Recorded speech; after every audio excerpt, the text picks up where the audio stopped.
All right. Good morning, everyone, and welcome to the third webinar of the Sustainable Hospitality webinar series that we're having this week.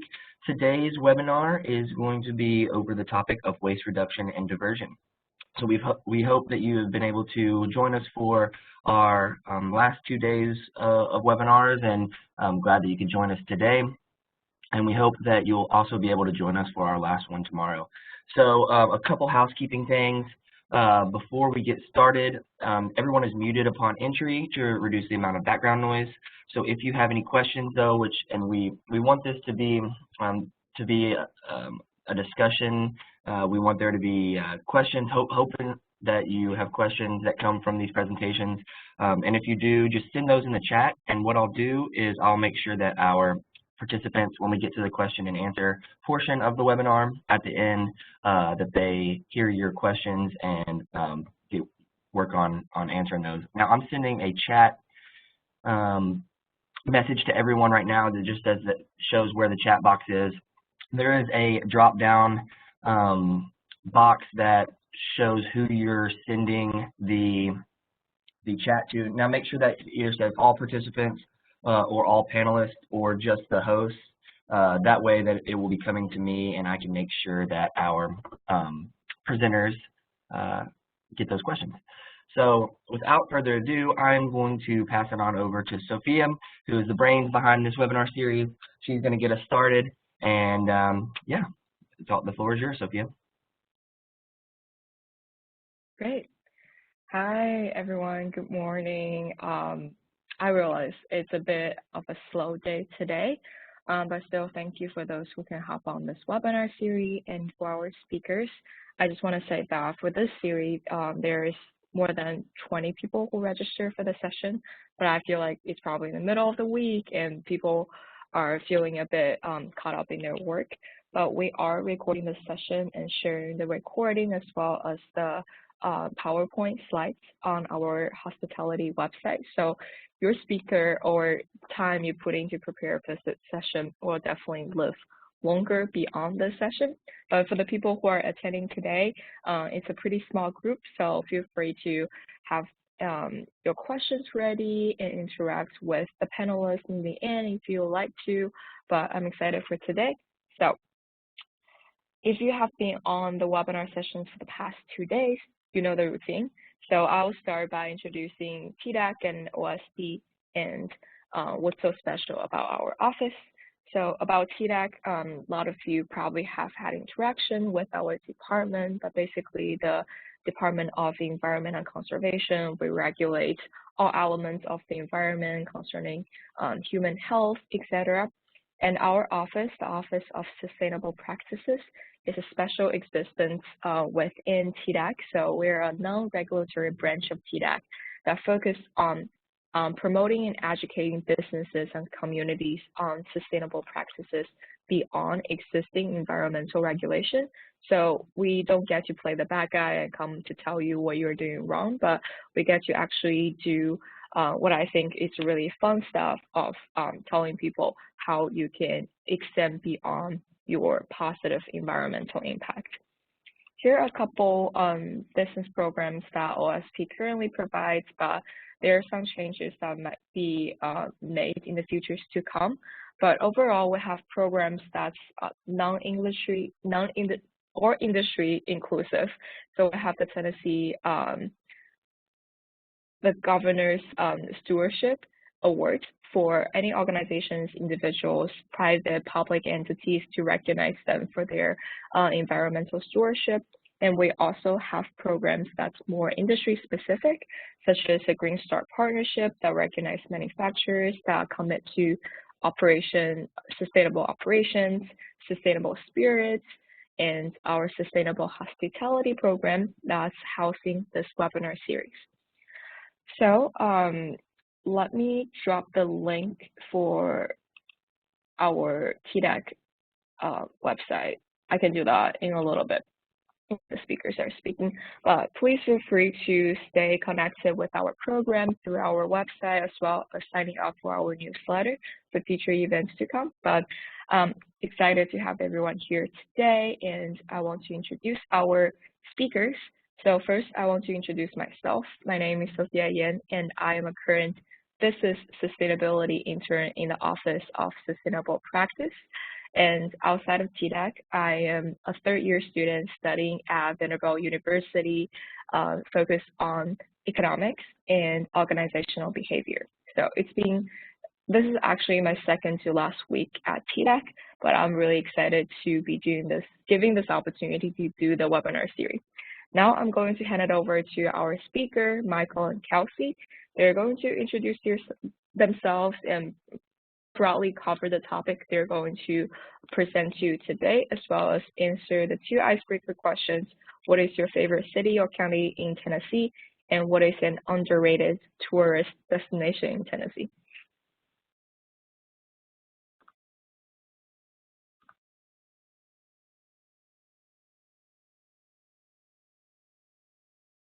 I guess I'll go first. So I am Kelsey Davis. I am an environmental scientist with the Office of Sustainable Practices. I have been with TDEC for almost 6 years now, and I have a really cool job where I get to help Tennessee state parks and other state government entities become more environmentally friendly through waste reduction. And so that can look like a lot of different things, but our state parks have hospitality operations, and some of them actually compost on site, and all of our state parks recycle. So we have a really cool program. So was not prepared for the icebreaker, so let me think. What is my favorite city county?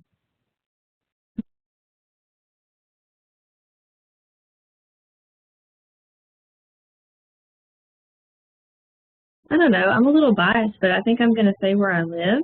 That's why I chose to live here. I'm originally from McNairy County, which is West Tennessee, but I currently reside in Dixon County, and I really love it. It's beautiful here.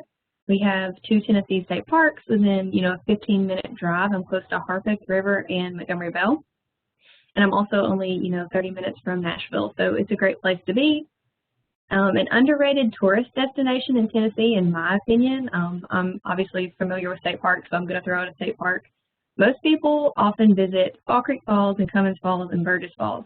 But my favorite park that I think is underrated is Rock Island. If you've never been, it has some beautiful waterfalls that are not traditional in the way that they are. They're really pretty. They're kind of cascading.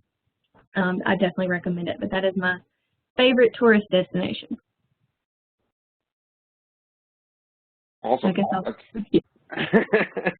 Those sound like great spots that I need to go to, Kelsey. Thank you so much for that. My name is Michael Ryan. I'm one of the co-owners and co-founders of New Terra Compost.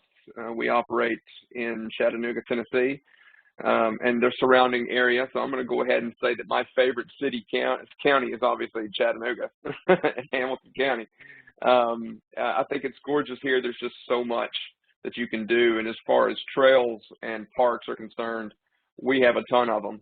In my spare time, when I'm not composting, I enjoy trail running, and anything on Lookout Mountain, which is also where Ruby Falls and Rock City are, here in Chattanooga, are great destinations to go. So if you love trails and love being outside, Chattanooga is the place to be. So my background too is restaurants. I've been in the food service industry for almost 20 years.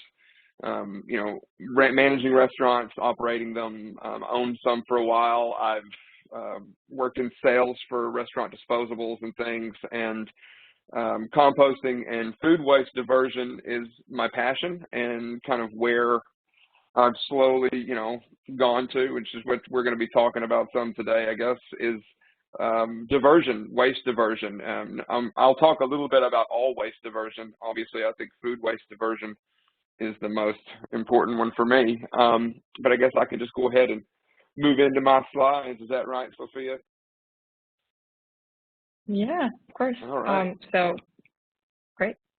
Awesome. I think Kayla, if you could, yes, perfect. All right. Well, thank you all for having me here today. I'm really excited to talk to you about all this. I'm going to try to keep myself from running on, because I will definitely do that if I don't keep a timer on myself. So New Terra Compost, we founded New Terra Compost about 17 months ago here in the Chattanooga area. We've already diverted over 650,000 pounds of food that would have gone to the landfill. You know, in the industry of hospitality, especially when it comes to restaurants and things, you know, we see a lot of food come through our doors and go straight to the landfill. So, you know, when it comes to waste diversion, we're trying to figure out a way to be more sustainable.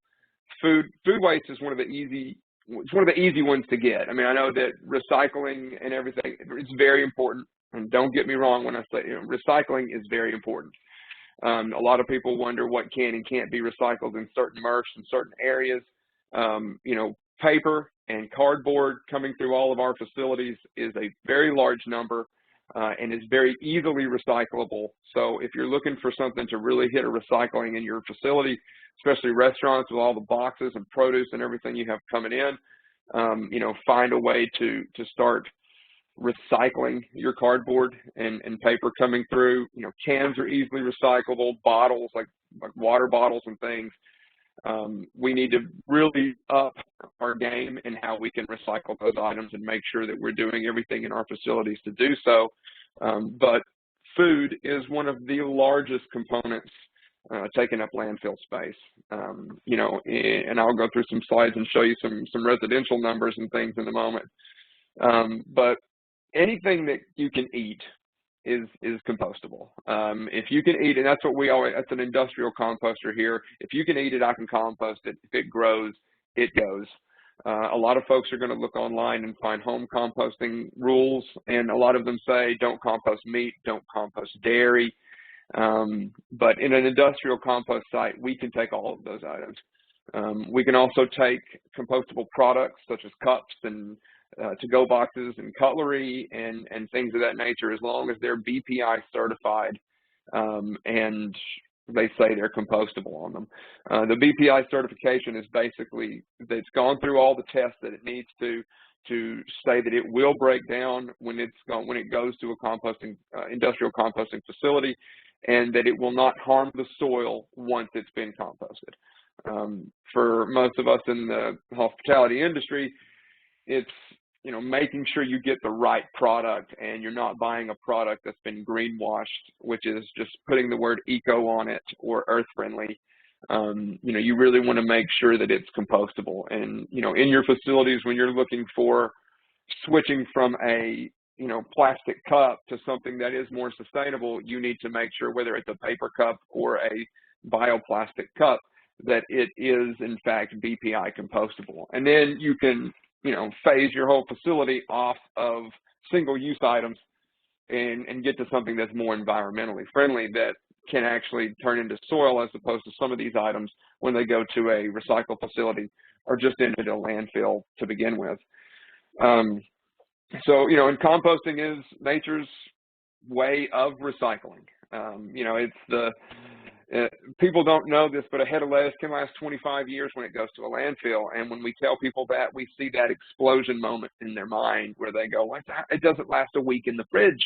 And, you know, it doesn't last a week in the fridge because you're putting oxygen in there constantly, and it can break down quickly. When it goes into a landfill, we're wrapping it in plastic bags and we're burying it underground where it gets moisture, it gets oxygen. Microorganisms do their job, and what's there, it breaks down anabically and it produces methane. As it produces methane, you know, it's 80 times more harmful to CO2 in more terms, which is a 20-year span. And, you know, landfills are the largest producer of food-related methane in the United States. If food waste itself to be a country, it's the third largest producer of all greenhouse on the planet. So by keeping food waste at landfill, we can do so much better things than what it would do at the landfill. So we can actually use it to fertilize food and grow more food, which industry we hear all the time, farm to table. Farm to table is it's a selling point, and it's to be able to say that. It came from local farmers, and we created meals with it, and now it's on your plate. And now finished with it, we're going to put it in a trash bag and put it in a landfill. That's your story, and that's not the story that we all be telling when you're telling a circular, which should be farm to type to soil, and then continuing on that, repeating that over again. So what Nuterra does is we compost material, keep it out in the field, and we make it easy and convenient for residential and commercial members to compost. For our commercial members, what we do is we have a 64-gallon all-the-way tote. We take to the restaurants. I'm in. I help train everybody. I've got the experience in restaurants to know that we implement this. It's easy. So all we have to start making sure, maybe the house first, we start moving all of our food from prep and things of that nature, and we start putting them into the containers, and then you'll start seeing, your waste and where it is. So we weigh everyone's containers once we go to facilities, which all gives you the ability to understand how much sending to the landfill. I've had restaurants so many times in the past tell me, I'm going to fill that container up. And my first thing, that's 250, 300 pounds of food that they handle. And in throwing away 250, 300 pounds of food a day, we need to have a conversation and look at where waste is back out, because that's way too much food. It's way too much food that's going to the landfill. Sorry, Michael. I want to interrupt you for a second. I think your audio is a little bit glitchy. I don't know if it's because you're using your AirPods or could we maybe try without the AirPods? Yeah, we can try that.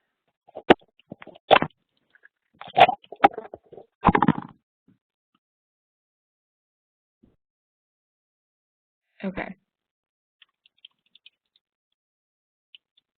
Oh, no, it's not. Caleb, would you be able to provide some support on this end? Yeah, so what we'll do is if you just go up to the audio in the top left, then hit audio conference, and then there should be like an option where you can say call using or using computer audio, and then you can go down to like test speaker and microphone.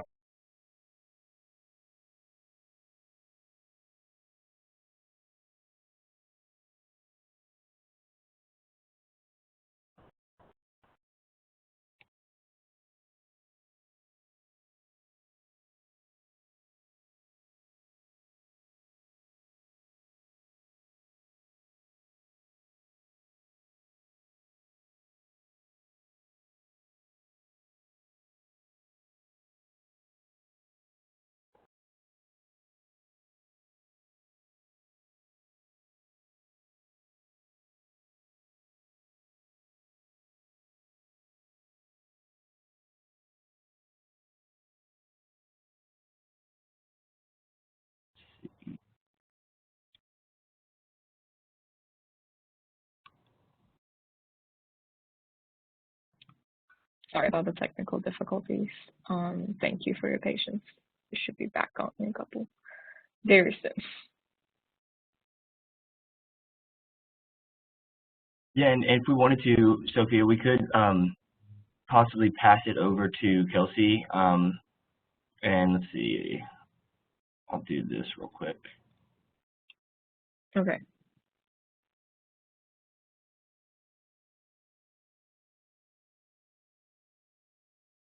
All right, here we go.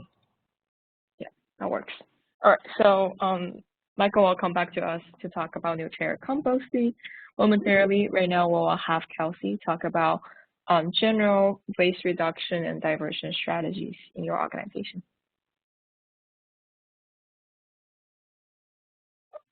Okay, sorry. Okay, so I've already introduced myself, but just as a reminder, I work for TDEC in the Office of Sustainable Practices, and a lot of my job has to do with waste reduction strategies.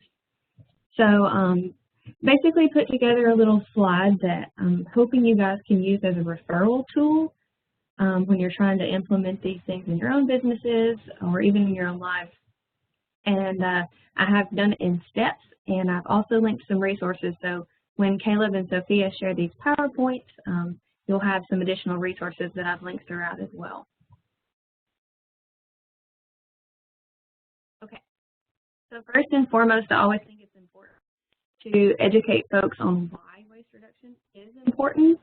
Like Michael mentioned, there is a ton of food waste that is getting important gas situation, but the less waste that you create, you're actually going to become more efficient in your processes, and most often you will receive financial savings as well. So if you actively address those waste streams, your business can have additional income from those streams as well.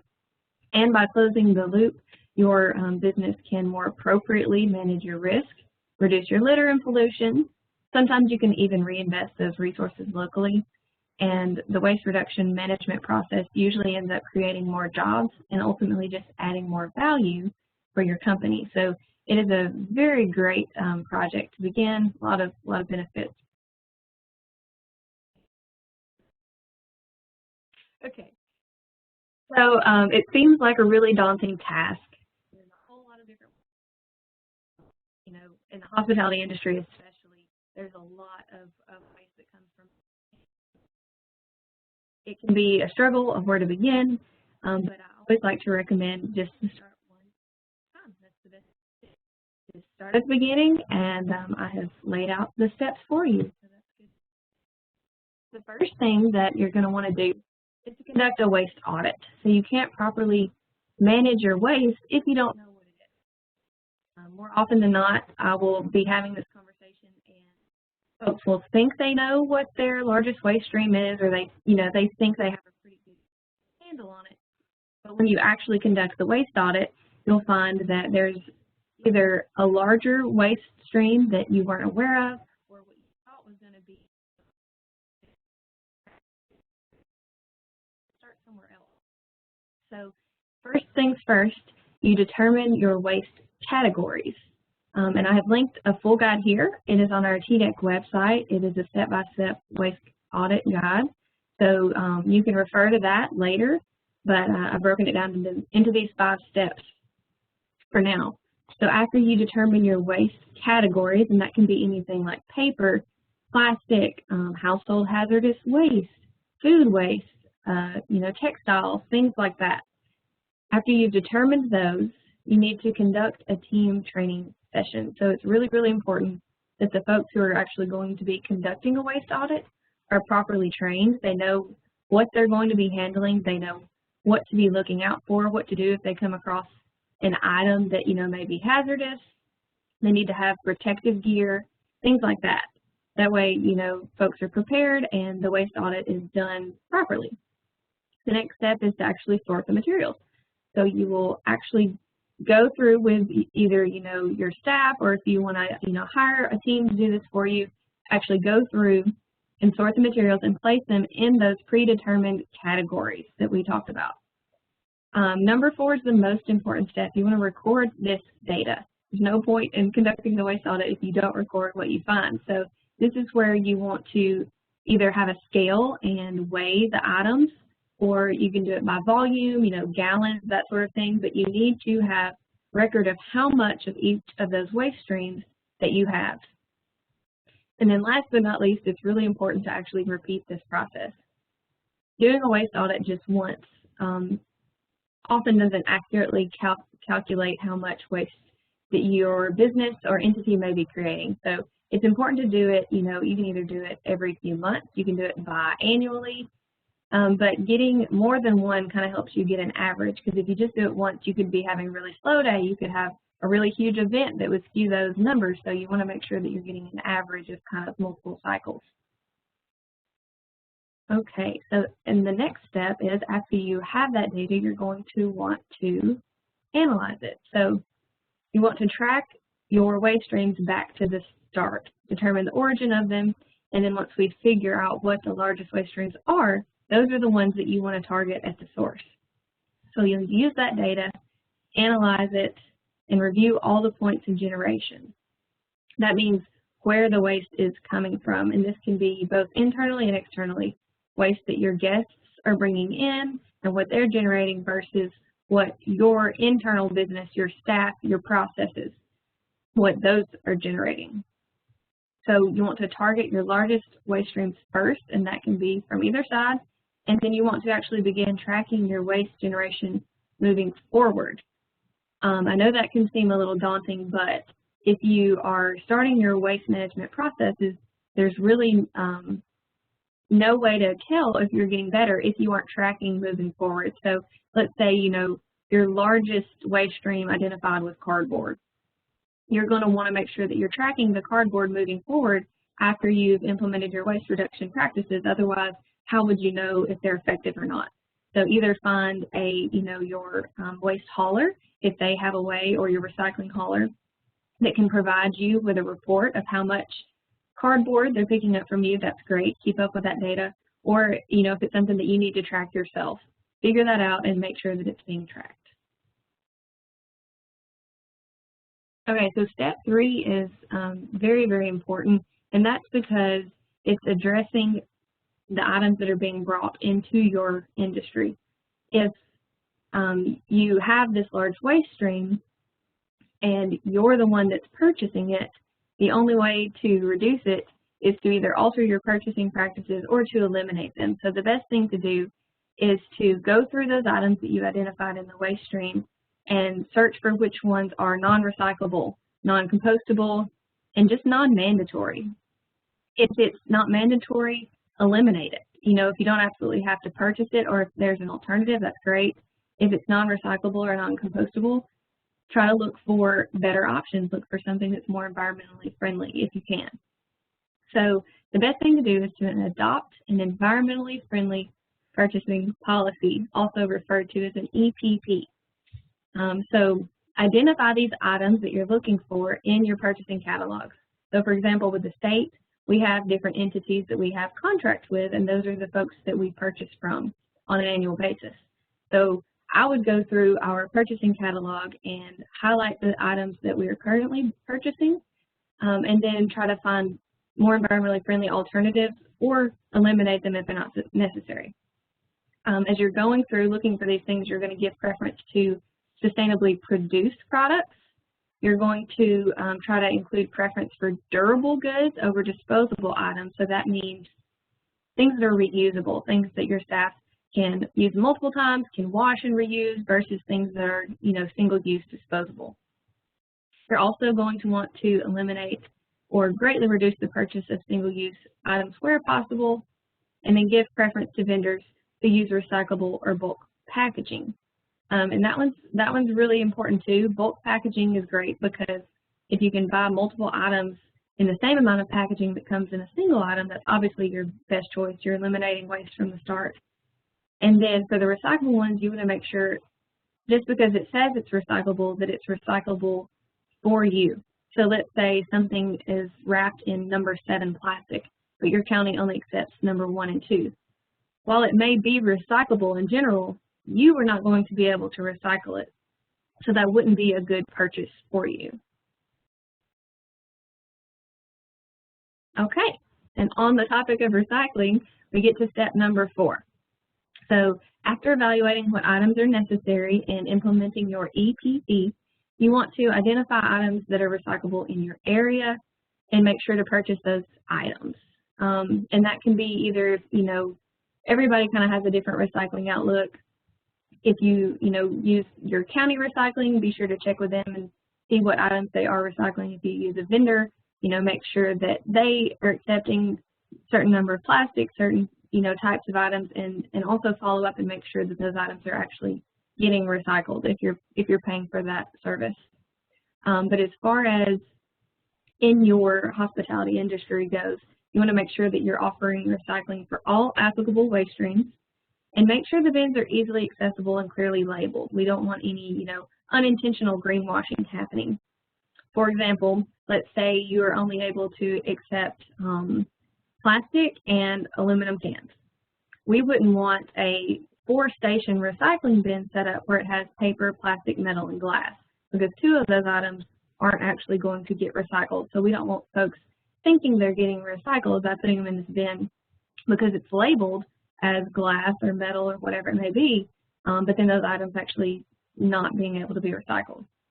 You also want to make sure that the bins are easily accessible and also 2 feet apart. You want to make sure your recycling is within 2 feet of your trash can, and that is a kind of best practices rule that our solid waste office and TDEC actually kind of came up with and did some research on that shows ultimately folks are pretty lazy, right?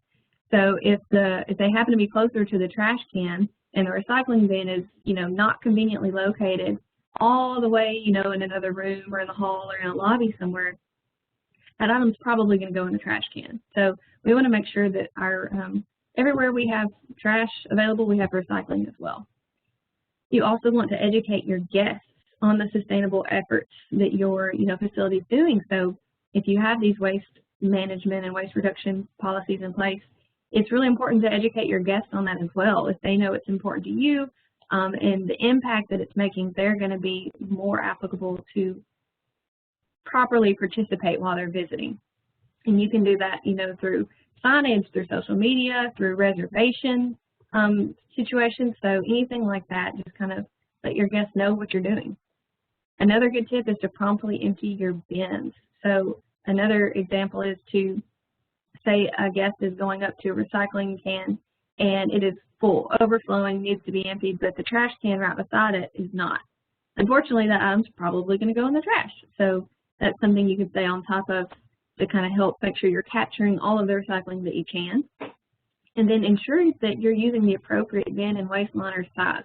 There's no reason to get a waste liner size that's 30 gallons too big because you're just wasting that extra plastic. Especially if you're trying to reduce waste in your own facility, you want to make sure that you're using the minimal amount of plastic necessary. So get the right size liners.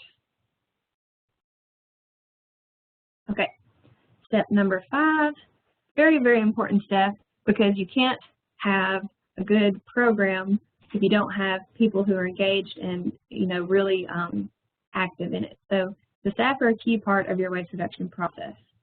Ensure that they're engaged, properly educated, and also let them know why this is important for you and your business.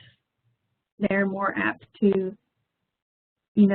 accurately engage and, do things the correct way if they know that it's important and what sort of impact it's having. You also want to make sure that you provide your new waste reduction goals or plan to all of your employees. So we don't want to, kind of only limit to the folks who are going to be directly involved in it. Don't just tell the janitorial and waste management folks. We want all of the staff, everybody, to know about it. And incorporate your waste reduction training into employee orientation.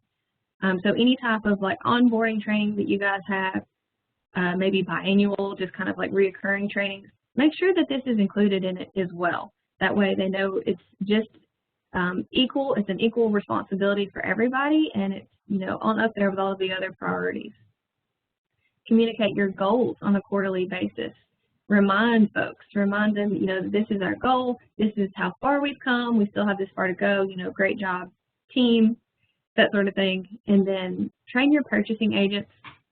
Purchasing agent can mean anybody that is involved in bringing items into your facility. So if it's the folks who select what items, if it's folks who are actually the ones purchasing the items, just make sure that they know which items that we talked about previously in that EPP. Make sure they're purchasing environmentally preferred items. And then dedicate at least one waste reduction leadership role. So in our office, we have Go Green contacts, and then we have green teams. And we have pretty good success with that. You need to make sure you have someone that is passionate about it, someone who understands it, maybe is a little bit educated on the topic, and make sure that they are kind of the team leader. They kind of rally everybody else, make sure folks are doing what they need to be doing, maybe can report back on the status of it, track the data, that sort of thing. But at least one person, a team, is even better.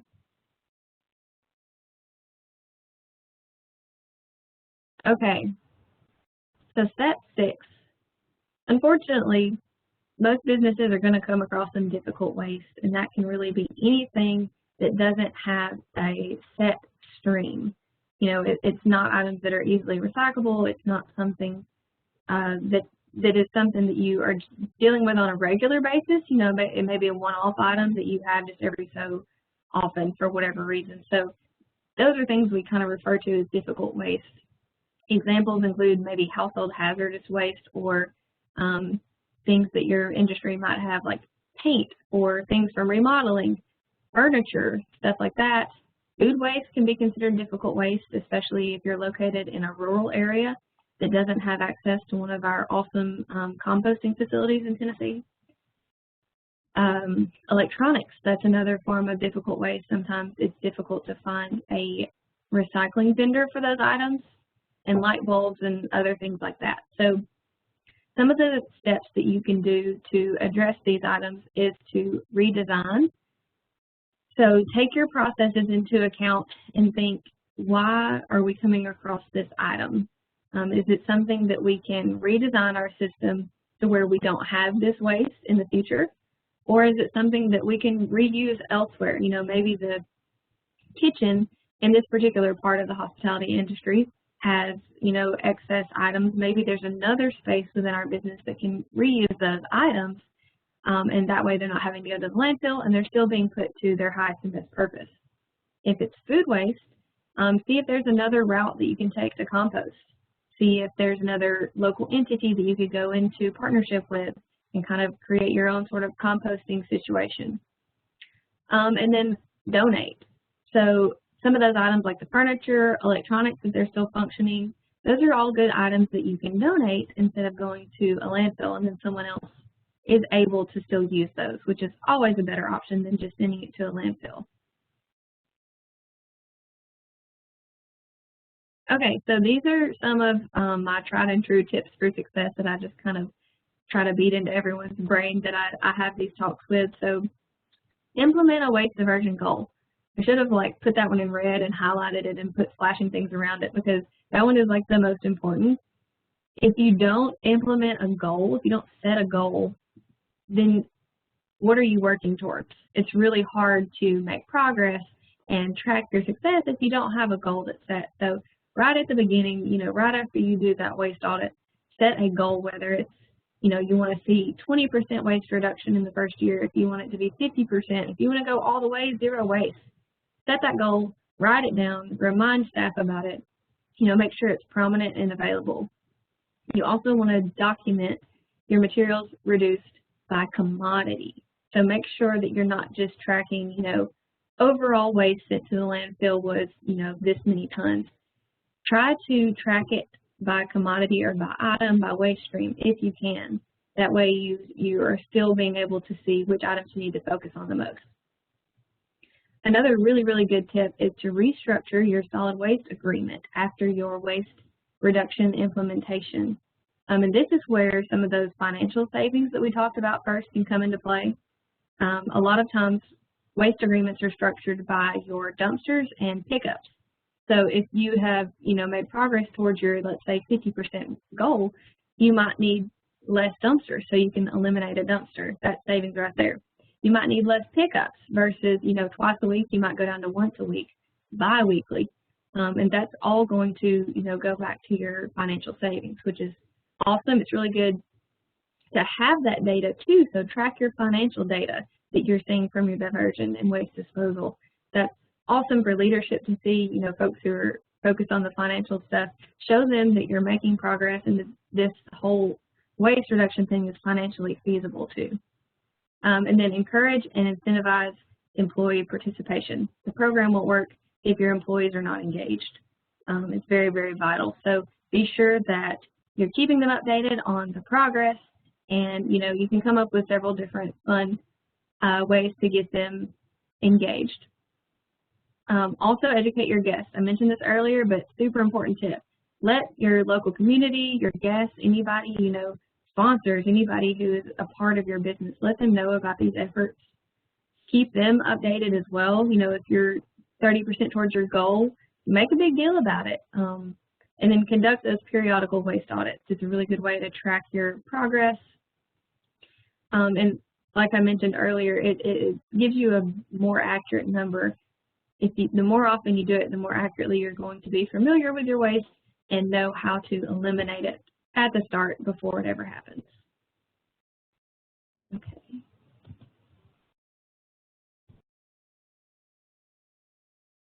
Do we want to wait till questions until after Michael is gone?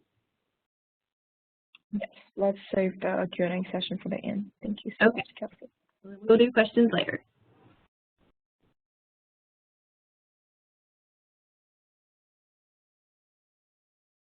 All right. Let's see here. We will go back to Michael's slides. Michael, are you able to hear us? We're not able to hear you, if so.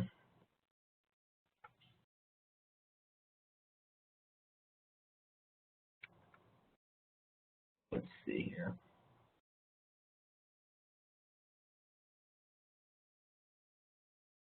All right.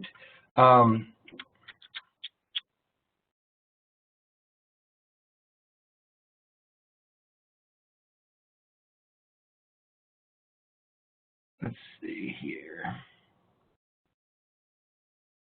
I guess, let's see, I'm going to try to call Michael and see if I can figure out his audio situation. If we want to, there's a couple questions that came in, and I'm going to send those to you, Sophia, if you want to ask those to Kelsey while I try to figure this out, and then we'll be right back. Yep, okay, that sounds great. So a question that we got from the audience for Kelsey is, what are some best ways to track waste? And are there any good platforms or apps or programs that you would like, or other tools you would like to recommend?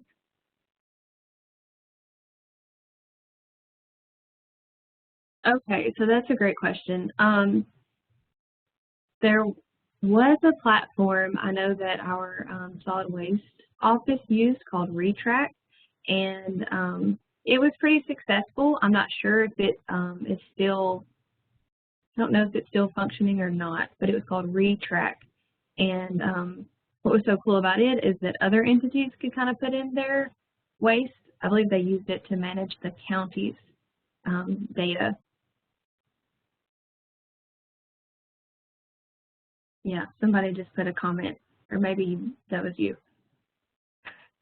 But so Retract, and then also what's really good to do is the EPA has conversion numbers. So if you are trying to get an accurate amount of your waste, but you don't, have the capabilities to weigh such large volumes, the EPA has these conversion numbers that you can use that are basically a poundage per volume number. And we actually use these in state parks. I created an Excel spreadsheet that I'd be happy to use or share with you guys, that the state parks that don't have access to scales can go in and, let's say, put, they had 20 gallons of plastic, and then we use that EPA conversion number, and it gives you a estimate poundage of that plastic. So that's a really, really good way to track it. It's easy because they can just kind of check it once a month. It's not something that you have to do on a daily or even weekly basis. They just check their volumes, plug it in the spreadsheet. If you use Excel a lot or are familiar with it, I track a lot of stuff in Excel because you can use it to make charts and pivot tables, so I do recommend that. But as far as online platforms, Retract is the only one that I'm familiar with.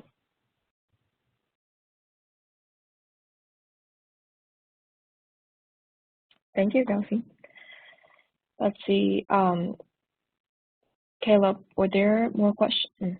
He's probably on the phone with Michael. Let's see, I'm looking, let's see here.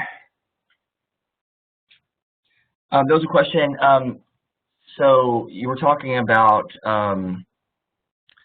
doing like a waste analysis. How do you sort of get your, how do you talk people into like going through the trash, or, like auditing that waste? I know sometimes, we've done those ourselves. How do you sort of make that look better than it is, and get people to help you out with that? So definitely provide some sort of incentive to staff that volunteer, whether, that can be whatever you need it to be that's feasible for you, whether it's like, time off, or a little happy in their paycheck, or some sort of event maybe that they've been wanting to go to, anything like that. You'd have to get creative with it depending on what your business looks like. But honestly, so we've done one in our office, and I just got really lucky, and I work with awesome people, and I just kind of convinced them to do it because it's stuff that they care about. So if you have folks in your business that are environmentally, conscious, and they kind of lean towards trying to do those things, they're actively recycling already, maybe in their homes. If you know folks like that care about it, it's obviously going to be more easy to convince those folks to do it. So maybe look for those first. And then, if it's not something that you're going to be able to find your own employees to do, you can always look for a volunteer organization to come do it for you. There's several organizations that are, waste focused within Tennessee that you may be able to come, get a volunteer organization to kind of do that, sort that, track it, and then give you a sort of follow-up report. And Robert Wadley put a comment in the chat box about the Retract system, and that is the appropriate way to spell it too, the way he has it. So if you want to look that up afterwards. Thank you, Robert. Yeah, and I will make sure I'll put that back, or he put it to just the panelists, so I'll make sure to send that to everybody in the, I think we might have, Michael, do we have you back with us? Can you guys hear me? Yes. Okay. Sorry about all this issues. If it starts breaking up again, just let me know, and we'll try to figure it out. But yeah, sounds good. So sorry for everyone for the that little bit of a fluke, but Michael, you're back, and the floor is yours. Sure, awesome, thanks. I'm gonna leave my video off just in case that has to do with it, and we'll with this slide right here. That was a great presentation. I think that you could take composting really in the way in which you put your facility and use everything that she told you about how to do it. Just put composting in there, and it's going to work. In a restaurant things and service, it's inventory really is how one way you can start in finding out how you can reduce. I mean, that's it. When it comes to recycling, everyone forgets the first R, which they highlight in this food recovery highlight. It's reduce. If you're going to do anything waste-wise, you have to start reducing what you have to get first. It's going to make the whole process much easier down the line. So it's inventorying, restaurant or, any kind of hospitality. It's how much are we bringing in and how much are we using? What do we do? A waste sheet. Every restaurant out there should have a waste sheet and really keep up so they can see what is actually being thrown away. Comes to composting, I think I said right before it messed up. Everybody says, well, I'm throw away a container a day of that. It's like, no, you're throwing a full container of just a day. You take the food of your just everyday waste. You're going to see things that you see when everything just goes into a bin and disappears. I've actually called different restaurants and said, hey, I see so much this product. What are you doing? What making with it? Is it so much thrown away? We make something else with it. And one way with inventory, it's maybe we should have less. Maybe our portion size should be smaller. It's always fries. Maybe we're given too many fries, on the plate. And how can we reduce that? That goes reducing your portion size. Just really keeping an eye on what's putting together and what's going to your customers. Donating food. I think there's a lot of work being done right now to get food into the hands of people who really need to eat it. It might not be good enough some of our restaurants to serve somebody, but if there's a local pantry or a kitchen that you can give stuff to and you can maintain it temporarily before you get it to them, that's their way of keeping it away stream, keeping it from going to the landfill. Partner with farms. If you're in a spot where you don't really close things, or we can't get to you, or someone else can't get to you, we're a small business. So if you're close, you want to do something, I usually will try to do everything I can to make it happen. But if you can bring with farmers and just give them some clean streams, so auto-deuce only, like that, there's a lot of chickens and hogs and different farmers out there that would love to have this to feed to their animals. The only issue is, are they going to show up on time to get it from you? And then the compost with commercial composters, which we are. And, we are at our every station once a week at least. Retraction, we swap out the containers. I think a lot of people, when it comes to composting too, are going to worry about the smell. So that's the first thing that anybody says they're going to smell. Issues with bugs. And so far, we've not had issues with that. It's all about making sure you're doing it correctly in your facility. It's food all over the place around the container. It's going to smell, and you're going to have issues. If your staff is poorly trained, which is something else that we provide is training, how to do it. I think Kelsey is about getting the folks on board, and this is part of the job. This is how we do it. We don't throw food. We make sure all food goes into the composting system. And, I think every one of our members wants to have a leader that really cares about this and understands you're going to have a successful process. A lot of it, these that come in and they want to go all out. They want it to the kitchen. They want to be front of house. They want everyone to see it. And, sometimes you got to start small. If you come in hardcore with what you do, there's a higher chance of failure. So if you are in prep or and you slowly get that going, you work your way out into your dining area or, the hotel to where everybody's eating, breakfast and things, you're slowly going to get it can be successful and manage it as it grows.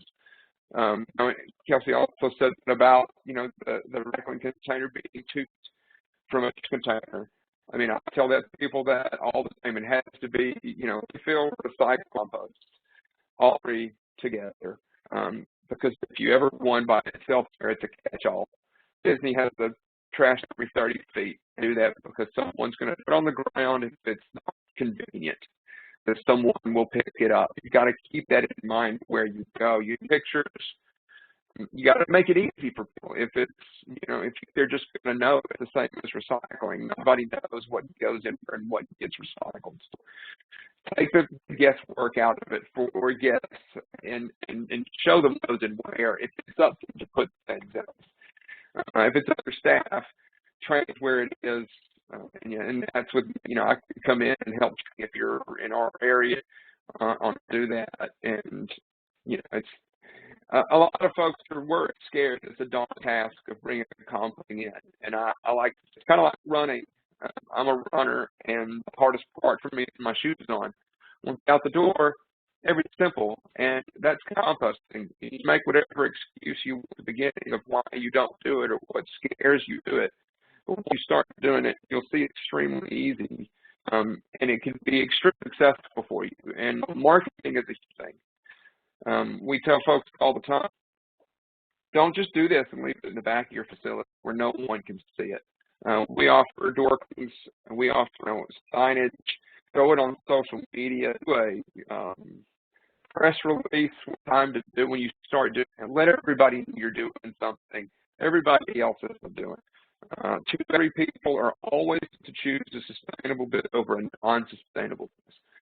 And it goes back to the whole panic thing. I told all restaurants at the very beginning, your staff has to wear masks whether you believe it or not, because the people you're going to get are the ones who want you wearing a mask. All the customers are going to show every day whether you're wearing it or not. You want to keep people that would be upset about it. With composting and sustainable practices, you're going to bring in another group of folks that may not have been coming before. But now you're doing something and you're highlighting it. All the other folks, the regulars and the people that stay with you all the time and visit all the time, they're going to be there whether you try or not. We need to look at trying to bring more people in while also save money back of house and what you're bringing into your facility and highlighting something that you're doing that maybe not every restaurant and business is doing. This is the municipal solid waste stream. As you can see, food is the largest. Now this is at home. It's actually a little smaller. It's 21% overall. This was in 2018.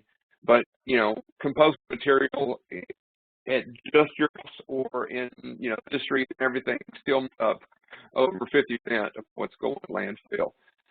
You know, think about cutting waste in half with everything that you're just sending to landfill. Think about being able to clean them up and I don't need you here every day to pick up my trash. I need you to, you know, give me requests so we can do a little less and save me there. And at the end of the day, adding a composting program, recycling program, reducing waste pickups, you could actually up at the same amount of money and still be doing something, you know, better and sustainable for the environment. And I'll end with this slide real quick. It's look down. I'm just going to. You consider a hotel. You know, it's how many pounds per year is going to a landfill, and this is all just food. And it's kind of a guesstimate. They've done a lot of research to figure this out. I went into one of my restaurants the other day that was a limited service. You can see down there, and he ended up having 3 full-time employees every day on, and that's how we figured it up where it says 2,751 pounds per employee a year. So 3 full-time employees a day per year, that is being only 200 pounds off what yearly numbers were. So that's good numbers. If you want to look, and this is the 2008 EPA food waste report. You can just type that into Google and it will take you to it. This is just a great to see, kind of to go ahead and give you an idea of how much food waste we're possibly sent to the landfill, which could also help you figure out, if you're, especially our members, how much that might cost a month in pickups, and you can use, you know, that much to reduce your waste going out the door. Obviously, I continue going for a while, but I want to put it up to some questions if anybody has any for me.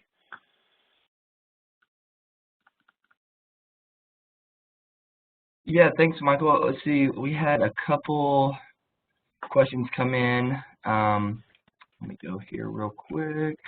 Oops. Let's see. Let me go back here. There was a question. Oh, this is way far up here. It says, do you operate in the Memphis area or know a good place near Memphis for food composting? In Memphis? Yeah. Actually, there's Atlas Organics in Memphis, and you could also probably find them going through the compost ferry. They've kind of partnered up, and yeah, that's who's in this area. And I think they do similar to what we do here. I think this next question might be for you, Kelsey. It says, do you know offhand of any volunteer organizations that do the waste focus programs? I don't. I was thinking of that earlier. I will try to compile a list and get that shared with you guys with these PowerPoint presentations. I can't think of them off the top of my head, but I know there are a few. Yeah, what we'll do is whenever we have our follow-up email that goes out with the link to the recordings, and then also if Kelsey, if you can pull anything together, then we can include that as well in the follow-up.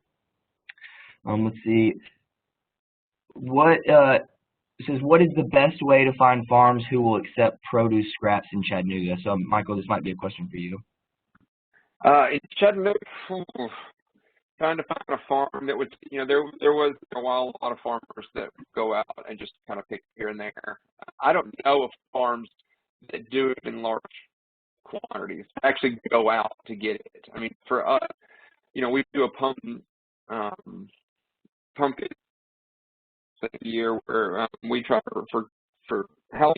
We take every pumpkin and keep them out of a landfill, and you know, the clean source for us. We have people that we call the Table Farm, and then Lupe's, which is a restaurant here in Chattanooga, a farm where they feed hogs there as well. So we've got a couple different people that we. off the top of my head, I don't really know of one, but if they were to reach out to me, probably put them in touch with somebody who Feathers and Fruit. Jesse at Feathers and Fruit could help with that as well. I'll also throw out PICTN is a great resource just to find farms in Chattanooga. They have them listed by region. You can look on a map. So any farm that's registered with PICTN, you can just go to their website. It won't say if they accept food waste, but it would just be a good way to find a farm that's close to you that you can contact. Thanks for that input, Kelsey. And if you're in the Chattanooga area, I mean, I can take care of you too. So. Yeah, and we've got, as you see on the screen right now, you've got Michael's contact information. So reach out to him if you got food waste that could be composted. I'm sure that he's definitely got a place for that. Sophia, I'll pass it over to you if you want to finish up for us. Mm-hmm. Yeah, so thank you guys for the engaging Q&A sessions, and we, like Caleb said, we will compile the useful information and the questions people have right now and put them on the website alongside with the recording and PowerPoint for these presentations. I do want to flag that tomorrow will be the last live webinar sessions for the series, and the topic is on green purchasing and event hosting. So speakers will be a professor from Vanderbilt Business School and the owner of outdoor wedding venue in the near Chattanooga area. So both speakers are bringing very unique perspective on the topic. We'll be really excited if folks can sign up to the session and finishing the session, the whole series, with a great ending. So you should be able to find the link in the chat box. And all that is to wrap up our session today. Speakers who can stay on for a minute or two in case people have follow-up questions. But I want to say thank you so much for participating, and thank you so much, speakers, for your time.